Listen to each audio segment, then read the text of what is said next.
Chapter 2. That night I sat up late, pondering the story Hans had told me. Perhaps at that time I almost believed him, and in the morning, as I had expected, he returned. It all looked much more impossible in the bright light of mid-morning than it had looked the evening before.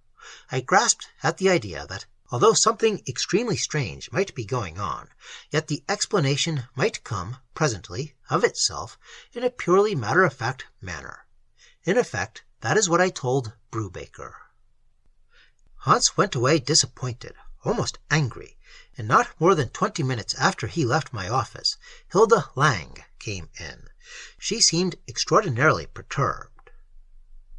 "Dr. Kurt," she began abruptly, "do you think that Hans is crazy?"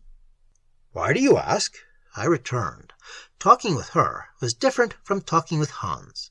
She was a beautiful young woman, tall, long-waisted, slender-limbed, with fair blue eyes and yellow hair, and a gloriously clear skin. There was something imperiously demanding about her that disturbed me. She looked at me. Then she made a curious, impatient gesture. "Oh, don't pretend. You know that Hans came to you yesterday with a story. He has told me the same thing that he told you. Dr. Kurt, you know about all this. Do you think he is crazy?" I shook my head. "Don't worry on that account, Hilda. Hans is not crazy. He may be fooled. He may even be fooling himself. But he is sane." Hilda sighed in relief. "Thank God for that. I was worried." Then, as a sudden new thought struck her, she leaned forward tensely. "But if he is sane, his story is true." She paused. I said nothing. "I'm going to marry him," she said abruptly. "He's been afraid of this thing long enough. If there's nothing to it, it shouldn't keep us apart. And if he's in danger, 2 people in that lonely house are better than 1. I waited a long time, while the room hung silent, before I replied. "You believe in this danger, then?" I asked. "Yes, I believe in it. As I believe in Hans, I believe in it." And in a little while she went away. For the rest of the week I went about my usual routine. Hans, of course, did not come back. But I learned that he suddenly married Hilda, and that they were living at the Brubaker farm. A day or 2 later I drove out to see them. Hans was working about the back of the house as I drove into the yard.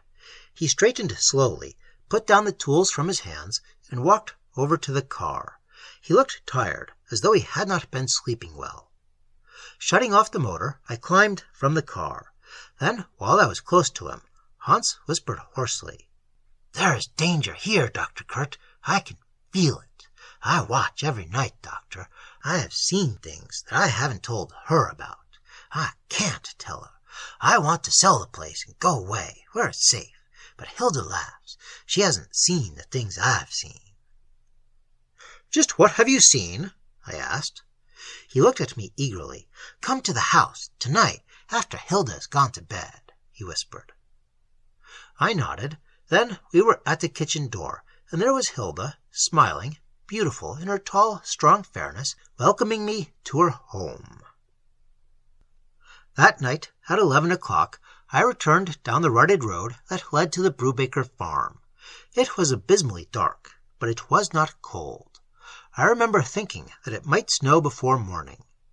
Long before I reached the Brubakers, I could see 2 tiny yellow lights at the back of the house, the kitchen and the back bedroom. I drove past the house 100 yards, parked the car alongside the road, and returned to the house on foot.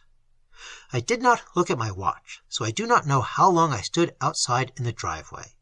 Waiting like that seems interminable, I know, and obviously I could not come in until Hilda was asleep. At last, both lights were put out, almost simultaneously, and in a few minutes, as I had expected, the light in the kitchen flared up again. I walked softly to the rear door and knocked. Hans let me in immediately. I stepped into the kitchen, my eyes slightly dazzled by the brilliance within, and it was not until I had been comfortably seated beside the table that I noticed, with a start, what Hans was doing.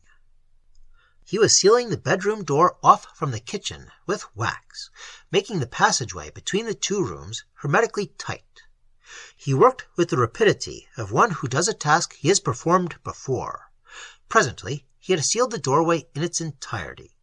Then he put the remaining mass of wax in a piece of brown paper and carefully hid it away behind the wood box in the corner. He came across the room and sat down close beside me. We talked in whispers. "I'm learning all the time what the thing can do," he told me. "It came back 3 days ago, but I'm tired to death. I haven't slept." I looked at him, at the reddish, bloodshot color of his eyes, at his sunken cheeks. "Why don't you sleep now?" I suggested. "I'll watch." He looked at me eagerly. "You're safe. It can't come in unless you're asleep, or unless you invite it in. I've learned that. But if anything happens, wake me." I nodded. "It'll be all right. Don't worry." Exhausted, he lay back and closed his eyes. He fell asleep almost at once. Outside, it had begun to snow, and the soft, heavy flakes made a steady rustling against the window. I looked out curiously. I noticed that the window had been nailed shut and the crevices stuffed with putty and painted over. I went outside impulsively and looked at the bedroom windows. They, too, were nailed and puttied tight, and I saw that the whole back end of the house had been freshly painted. "He's got those 2 rooms airtight and watertight, all right," I thought. Back in the kitchen again, I remembered, uneasily, that I was supposed to be on watch. But nothing had happened. Hans still slept, the fire still burned softly, the snow drifted and fell away from the black window pane. And then, abruptly as a flash of lightning striking into the room, the whole calmness with which I had surrounded myself, my whole sense of security, vanished as though it had never been. Not that there was any physical happening. There was nothing in that sense, but there was a sudden, sweeping realization that some mighty, malignant force had turned its whole attention upon the house.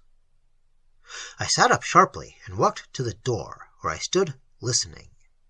There was no sound from outside, and the snow, I could see out of the corner of my eye as I half glanced at the window, was falling steadily.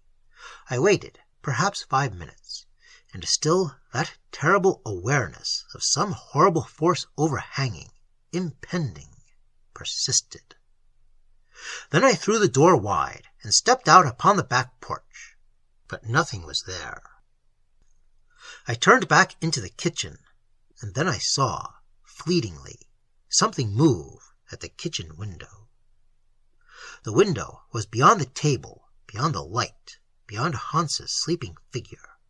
It was grayish with the constant touching of fingers of snow, and it seemed to me that, for a second, I saw something slipping down the window pane, something that clung to the pane like a colorless jelly, almost like a wave of watery foam, almost like a nothingness that moved heavily down the window pane and disappeared below the sill.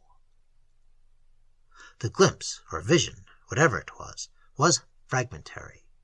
I remember that I thought, even as I crossed the floor toward the window to look out, that it might well be illusion. When I reached the window, I paused stock still, pondering. The snow had been wiped cleanly from the sill, better than it could have been done with a broom, and I realized that here at last was evidence, physical evidence, that something had been pressed down upon the sill a few moments ago, for I could yet count the flakes as they fell thickly upon the still bare wood. My lips moving unconsciously while I uttered soundless words, I stood there, watching the snow fall, rustling upon the sill, until the wood was again unbrokenly sheathed with white. Something had swept that snow away. I went outdoors again, and stood again outside the window in the snow. I looked down, and at my feet the snow had been packed down, and, leading away from the house for a short distance, I saw a sharply marked track, like the trail that might be made by rolling a large ball, and beyond the rectangle of light that the window loosed into the snow-ridden gloom, that track became a trail of human footprints. Then my courage deserted me. Only one thought remained in my mind, to get back into that house as fast as I could. I got back into the kitchen at once.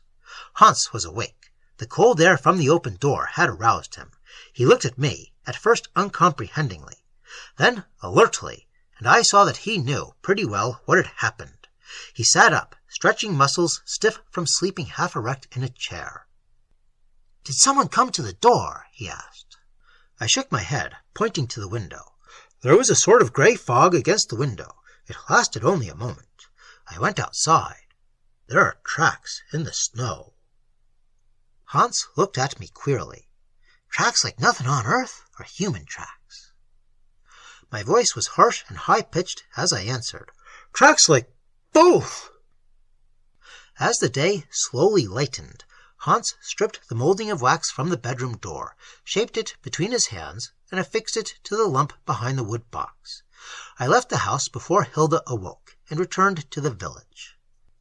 At twilight, I drove my car again into the Brubaker yard, and walked to the house, greyish, apprehensive-seeming in the falling darkness. Entering the house, I realized at once that Hans had told Hilda everything. Stamped on the faces and engraved in the speech of both man and wife was a determination to fight the thing that threatened their home. Hilda, brave girl, brought out a pinochle deck, but before we could sit down to play, there came an interruption.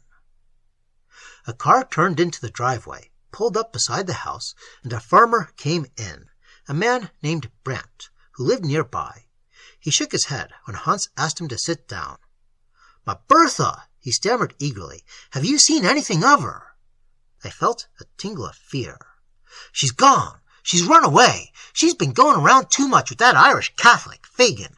I put my foot down.